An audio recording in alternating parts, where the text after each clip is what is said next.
Thank you, Mr. Speaker. I rise today in support of House Resolution 1097, expressing support for the designation of the month of April 2008 as National Child Abuse Prevention Month to bring attention to the tragic circumstances that face some of our nation's children on a daily basis and to underscore our commitment to preventing child abuse and neglect so that all children can live in safety and security.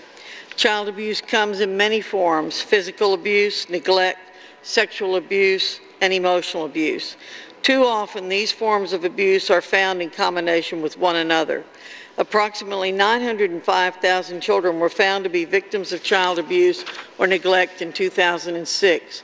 Nearly 80% of the perpetrators were parents of the victims.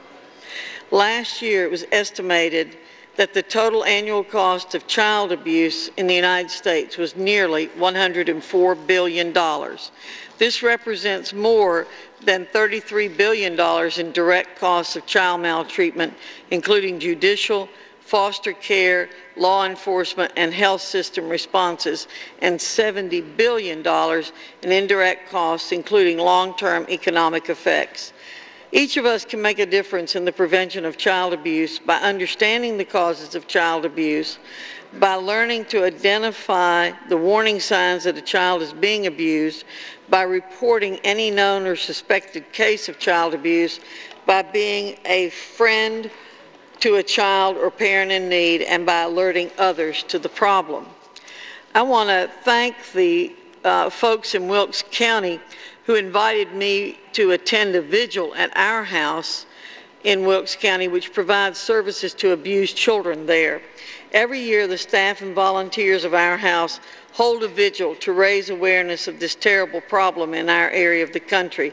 I know that other counties in the 5th District of North Carolina, which I represent, also have worked to raise awareness. I want to particularly commend them for doing it.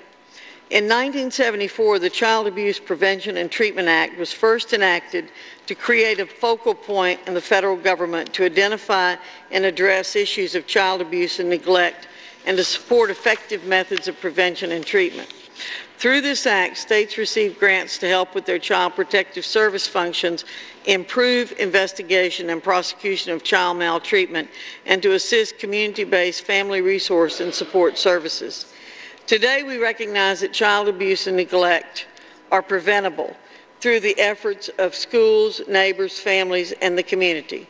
Child Abuse Prevention Month provides us all with an opportunity to work together to keep children safe, provide the support families need to stay together, and raise children and youth to be happy, secure, and stable adults.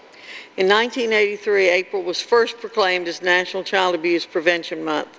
Since that time, every April, child abuse and neglect awareness activities are promoted across the country. That is why I stand in support of this resolution, and I ask for my colleagues' support. I reserve the balance of my time, Mr. Speaker.